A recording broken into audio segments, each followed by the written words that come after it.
Hello everyone, welcome back to my channel. तो अगर 2026 में आपका भी टारगेट है एम्स या फिर किसी भी स्टेट लेवल के बीएससी नर्सिंग एंट्रेंस एग्जाम को क्रैक करना, तो ये वीडियो आपके लिए, क्योंकि आज के लेक्चर में हम डिस्कस करने वाले हैं बायोलॉजिकल क्लासिफिकेशन को वन शॉट में कंप्लीटली डिटेल में करेंगे। जितने भी आपके इंपॉर्टेंट लाइन्स हैं जहाँ से क्वेश्चन बन सकते हैं, उन सबको हम कवर करने वाले हैं। तो प्लीज़ अगर आप चैनल पर नए हो और आपने अब तक सब्सक्राइब नहीं करा है तो जाओ जाकर के सब्सक्राइब कर लो और बेल आइकन को भी प्रेस कर लो, ताकि कोई भी अपडेट आपसे मिस ना हो जाए। और हाँ, इस चैनल पे आपको हर एक चीज़ टाइम से मिलती रहती है, तो प्लीज़ चैनल पे बने रहना। तो आइए दोस्तों, स्टार्ट करते हैं वीडियो। तो देखो, आज का हमारा टॉपिक है बायोलॉजिकल क्लासिफिकेशन। ठीक है, इससे पहले मैं आपका लिविंग वर्ल्ड जो चैप्टर है उसकी क्लास ले चुकी हूँ। अगर आपने अब तक वो नहीं देखी है तो जाओ जाकर के पहले वो देख के आओ।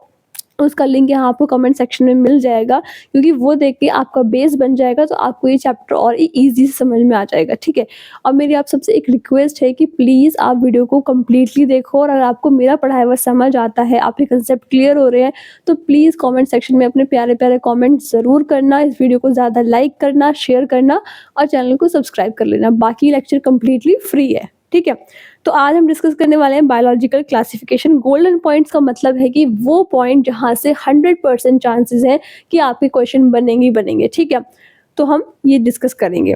यहाँ पे आप देख सकते हो टाइप्स ऑफ क्लासिफिकेशन। ठीक है, बायोलॉजिकल क्लासिफिकेशन का मतलब ये है कि यहाँ पे हमने क्लासिफिकेशन के बारे में पूरा पढ़ना है। ठीक है, अपना कॉपी पेन ले लो, नोट्स बनाते चलो, क्योंकि लास्ट टाइम पे पूरा सिलेबस तो पढ़ नहीं पाओगे, तब आपके ये नोट्स ही काम आएंगे आपको फटाफट से रिवाइज करने में। ठीक है, अब देखो, मैं लास्ट लेक्चर में बता चुकी थी कि बायोलॉजिकल क्लासिफिकेशन का मतलब क्या होता है, लेकिन फिर भी एक बार बता रही हूँ। ठीक है, देखो, लिविंग ऑर्गेनिज्म जो होते हैं ना, उनमें कुछ सिमिलैरिटीज होती हैं। ठीक है, और कुछ डिफरेंसेस होंगे। जैसे आप में और आपके भाई बहन में कुछ सिमिलैरिटीज होंगी और कुछ डिफरेंसेस होंगे, तो वैसे ही लिविंग ऑर्गेनिज्म में कुछ सिमिलैरिटीज थी और कुछ डिफरेंसेस थे। तो उनके बेसिस पे हमने क्या करा, उनको ग्रुप में डिवाइड कर दिया। क्लासिफिकेशन का मतलब ही है कि उनको ग्रुप में डिवाइड कर दो। ठीक है, अगर सिमिलैरिटी है तो एक ग्रुप में रख दो, डिफरेंसेस है तो अलग ग्रुप में कर दो।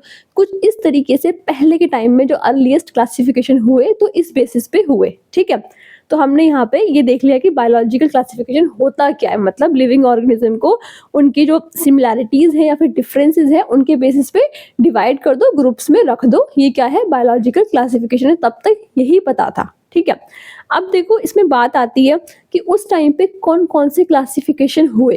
तो सबसे पहला जो आपका क्लासिफिकेशन हुआ था वो था on the basis of use. ठीक है, किसी चीज को उसकी यूज के बेसिस पर यहाँ पे क्या करा गया था, क्लासिफाई करा गया था। सबसे पहला क्लासिफिकेशन जो था आपका, वो यूज के बेसिस पे किया गया था। इसमें आप देख सकते हो, एग्जाम्पल है।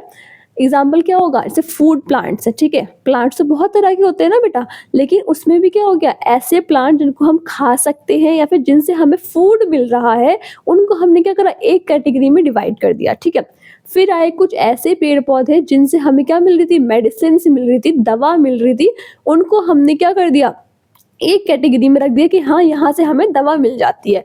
ऐसे पेड़ जिनसे हमें फाइबर मिल रहा था, हमने क्या करा, उनको एक कैटेगरी में रख दिया। तो कुछ इस तरीके से जो सबसे पहला क्लासिफिकेशन आपका हुआ था, वो यूज के बेसिस पे हुआ था। ठीक है, कि जो आपका यूज है उसके हिसाब से पेड़ों को या फिर जो भी उनका क्लासिफिकेशन था उसको कर दो। ठीक है, एक चीज ध्यान रखना, क्वेश्चन बन जाता है यहाँ से कि पहला जो क्लासिफिकेशन था, क्या वो साइंटिफिक था? बिल्कुल नहीं था। ठीक है, फर्स्ट क्लासिफिकेशन आपका साइंटिफिक नहीं था, यही इसकी मेन प्रॉब्लम थी। ठीक है, इससे ज्यादा आपसे एग्जामिनर इसके बारे में कुछ नहीं पूछेगा। सेकंड आता है आपका कि पहला साइंटिफिक क्लासिफिकेशन फिर हुआ कब। ठीक है, तो पहला साइंटिफिक क्लासिफिकेशन करने वाले आपके जो साइंटिस्ट थे वो कौन थे, एरिस्टोटल थे। ठीक है, एरिस्टोटल ने आपका पहला साइंटिफिक क्लासिफिकेशन करा था। अब ये किस बेसिस पे करा था, देखो, इनका कोई बेस होगा ना क्लासिफाई करने का। तो इनका बेस मेनली क्या था, इन्होंने क्लासिफाई करा था हैबिटेट के बेस पे और मॉर्फोलॉजी के बेस पे। ठीक है बेटा, उन्होंने हैबिटेट और मॉर्फोलॉजी के बेस पे आपका क्लासिफिकेशन कर दिया था। अब जैसे एग्जांपल में तुम लिख लो, आपके हो गए लैंड है। ठीक है, तो इसमें आपको क्या आएगा, लैंड पे कौन कौन रहता है, आपकी कैट, आपकी डॉग, ये सब क्या है, लैंड पे रहते हैं।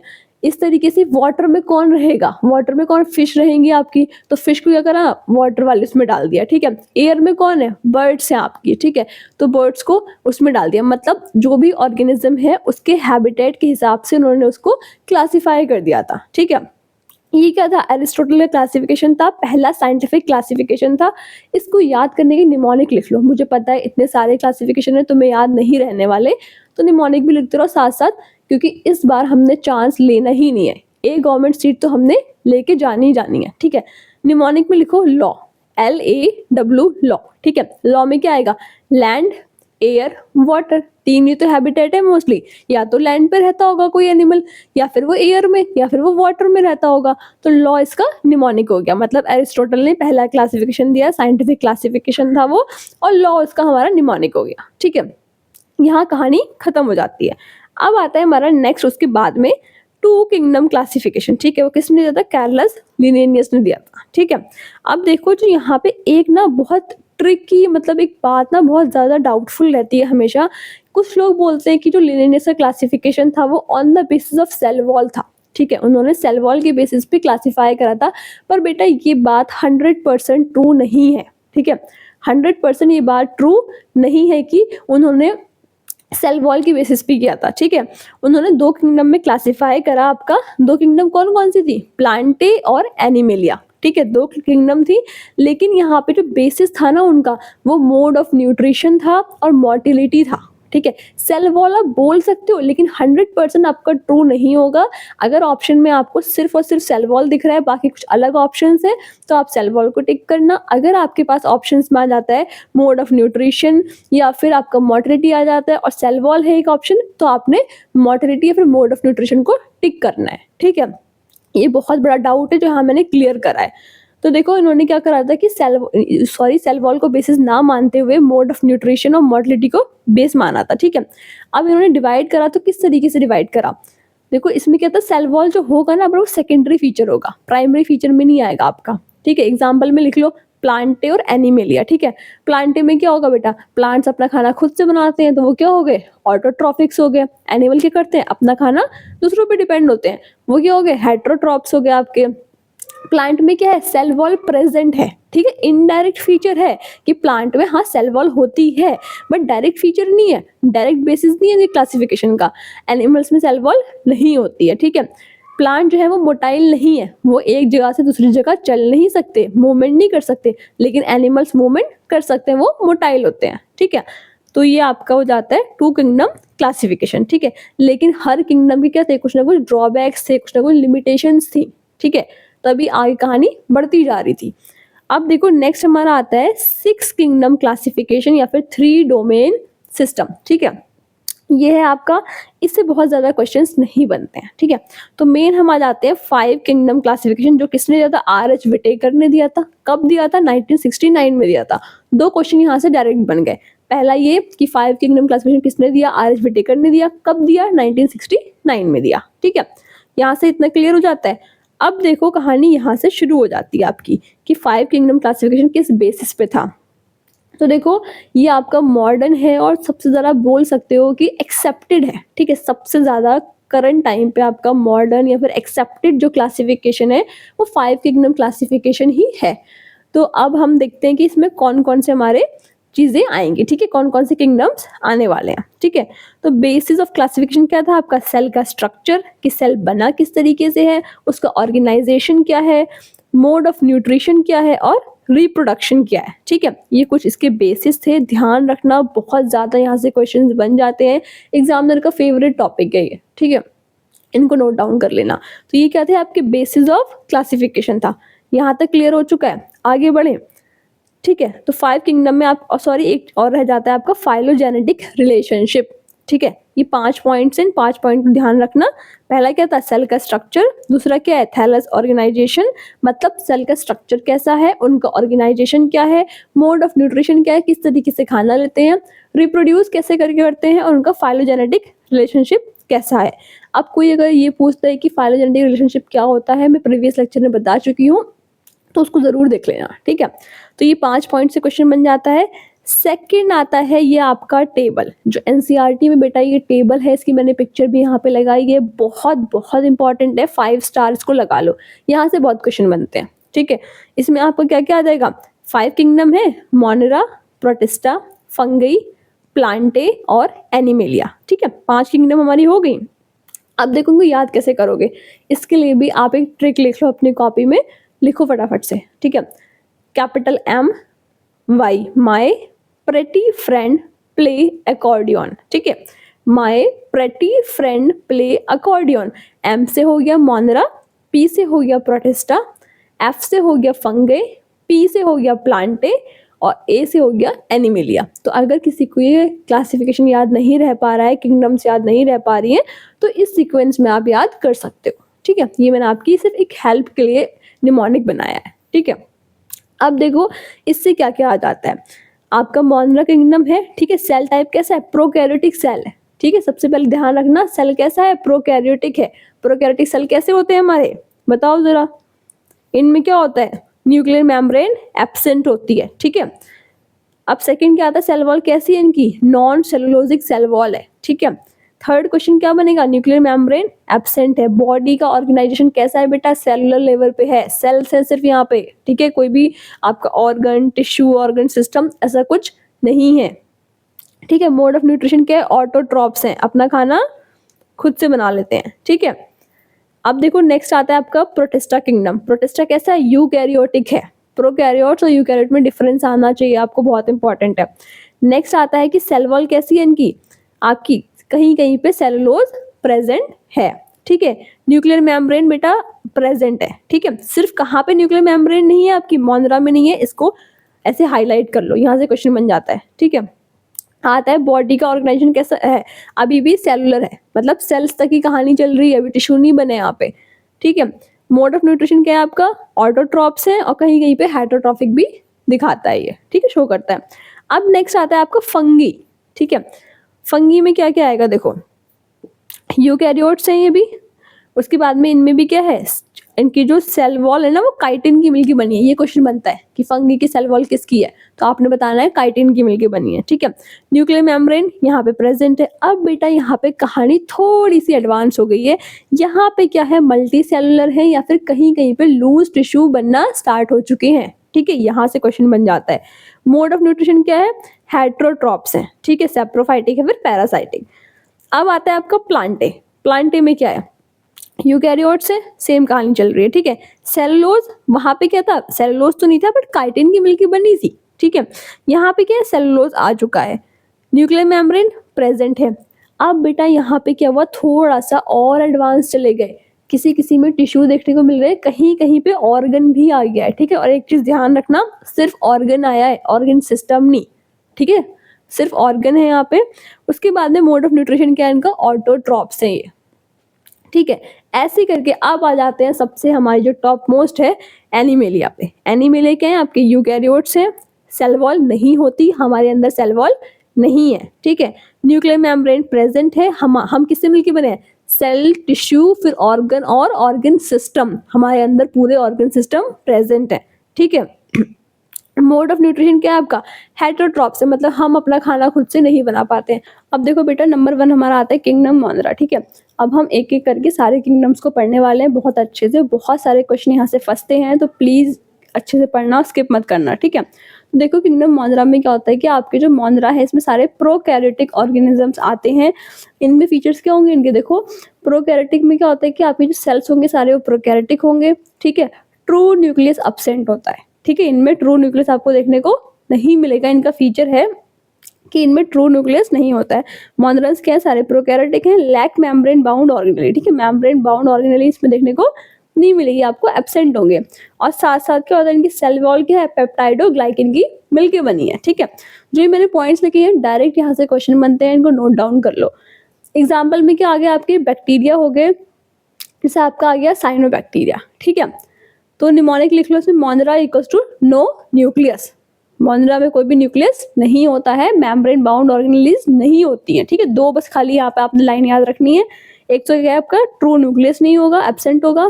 दूसरा क्या होगा आपका, मेम्ब्रेन बाउंड ऑर्गेनेली यहाँ पे नहीं होती है, बस इनकी सेल वॉल को याद रख लो, पेप्टाइडोग्लाइकिन की मिलके बनी है, बस ये कहानी इनकी यहाँ पे खत्म, ठीक है। अब बेटा टाइप्स आते हैं आपके किंगडम मोनरा में, ठीक है।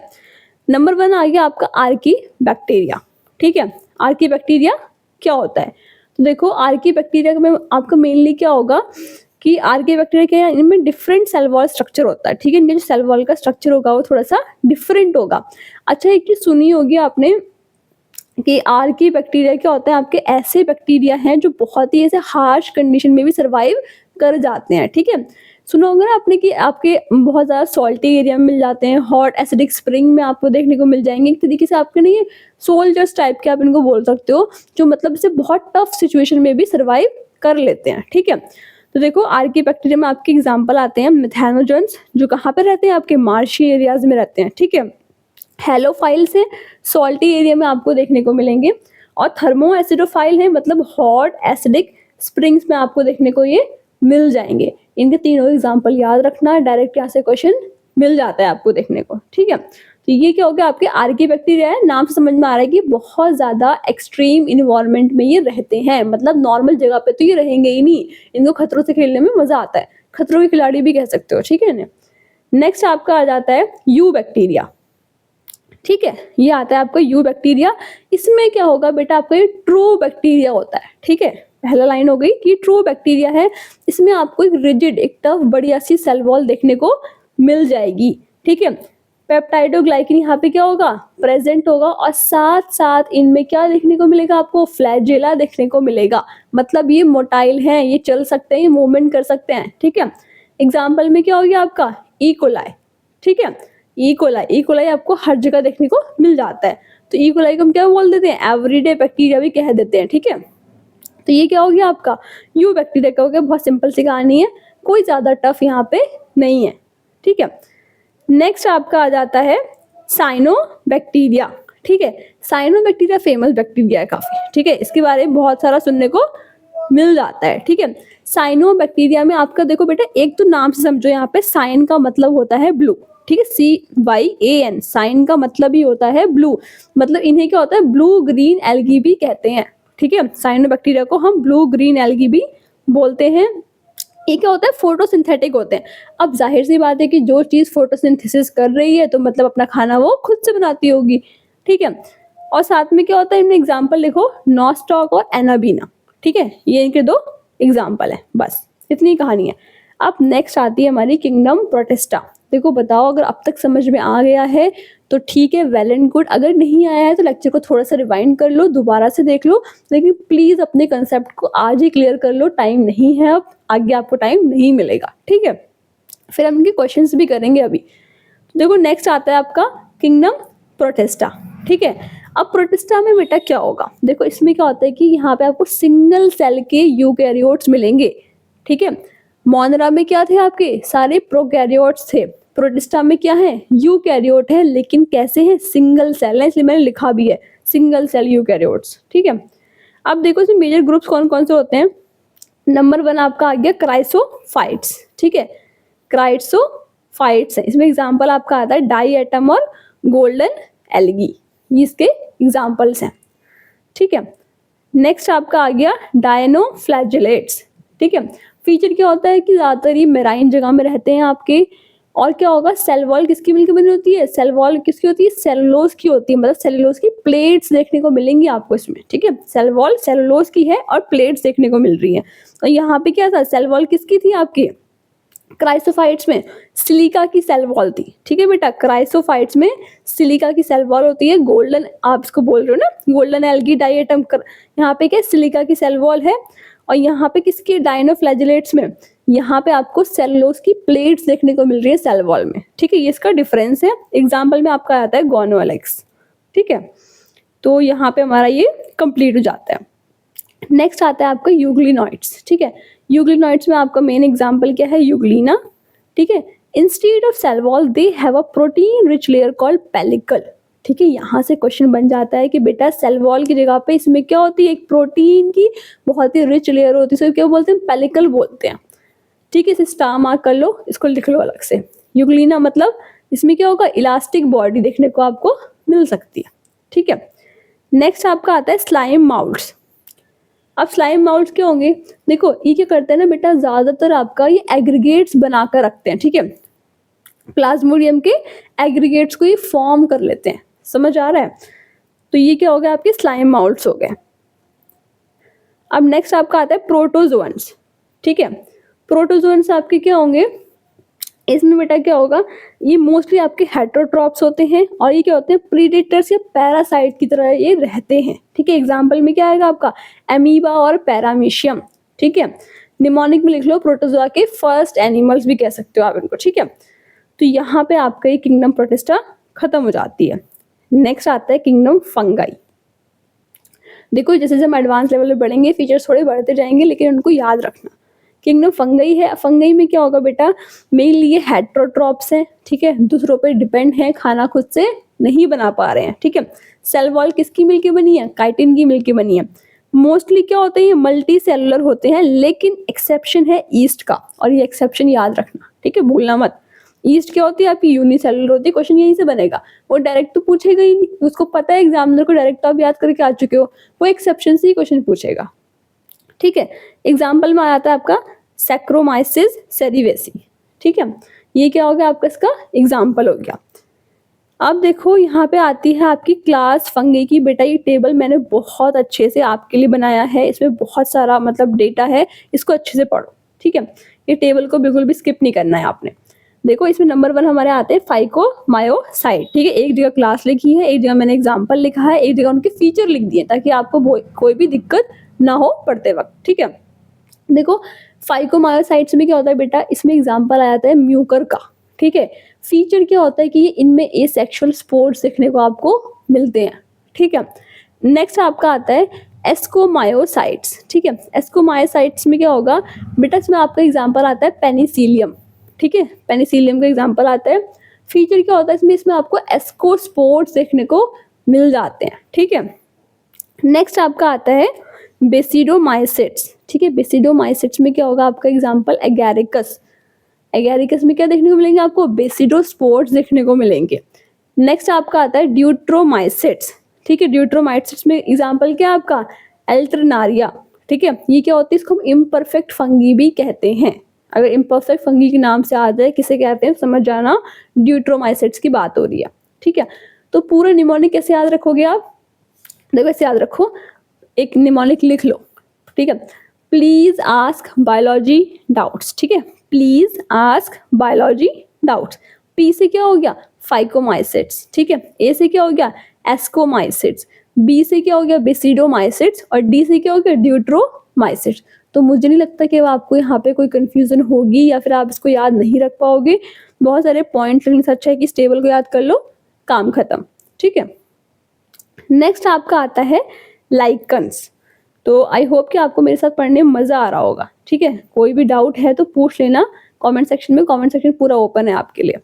लाइकन्स में बेटा क्या होता है कि यहाँ पे ना एक आप देख सकते हो कि सिम्बायोटिक एसोसिएशन होता है। ठीक है, मतलब कुछ फायदा तुम्हारा होगा, कुछ मेरा होगा, कुछ काम तुम कर लो, कुछ मैं कर लूँ। ठीक है, इस तरीके से सिम्बायोटिक रिलेशनशिप यहाँ पे चलता है। ठीक है, किसके बीच में चलेगा, एल्गी और फंगी के बीच में चलेगा। ठीक है, तो इसमें आपका क्या देखने को मिलेगा आपको, देखो एल्गी क्या है, पार्टनर 2 है यहाँ पे। ठीक है, एक एल्गी है एक फंगी है। एल्गी क्या कर रही है, फूड सिंथेसिस कर रही है, मतलब खाना बना रही है। ठीक है, फंगी क्या कर रही है, शेल्टर एंड प्रोटेक्शन कर रही है।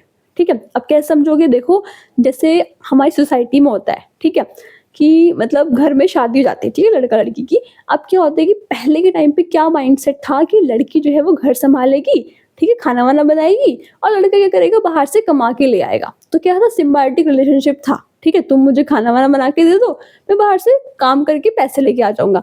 तो हालांकि वो गलत है, ऐसा कुछ नहीं कि लड़कियां सिर्फ खाना बनाने के लिए हैं, ये बिल्कुल मैं इस पर एग्री नहीं करती हूँ, बट एग्जाम्पल है उसके लिए बता रही हूँ। ठीक है, तो देखो यहाँ पे भी सेम कहानी हो रही है कि आपका जो यहाँ पे सिम्बायोटिक रिलेशनशिप है, एसोसिएशन है, एल्गी खाना बना रही है, फूड सिंथेसिस कर रही है, फंगी क्या कर रही है, शेल्टर और प्रोटेक्शन का काम कर रही है, मतलब उसको प्रोटेक्शन दे रही है। ठीक है, तो यहाँ पे आपका लाइकेंस में कुछ इस तरीके की कहानी रहती है। ठीक है, नेक्स्ट आ जाता है आपका वायरसेस।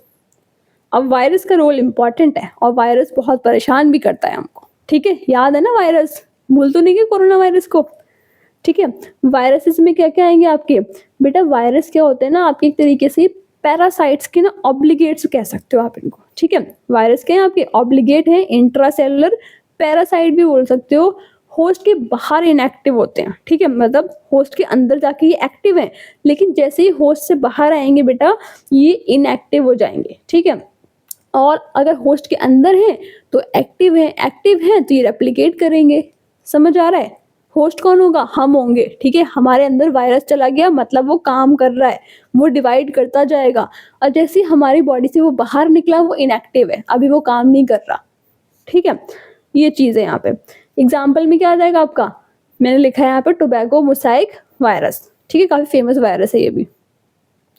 नेक्स्ट आता है वायरॉइड्स। अब मुझे पता है कुछ लोग बोलेंगे मैम ये किस बला का नाम है, इसमें क्या होता है, ठीक है। तो देखो वायरॉइड्स में क्या होगा बेटा, सिर्फ और सिर्फ इसमें आरएनए देखने को मिलता है, ठीक है। इसमें प्रोटीन कोड नहीं होता है, मतलब कोई भी प्रोटीन कोड आपको देखने को नहीं मिलेगा, सिर्फ और सिर्फ आपको यहाँ पे आरएनए देखने को मिलेगा, ठीक है। ये इसका फीचर है, किसका? वायरॉइड का।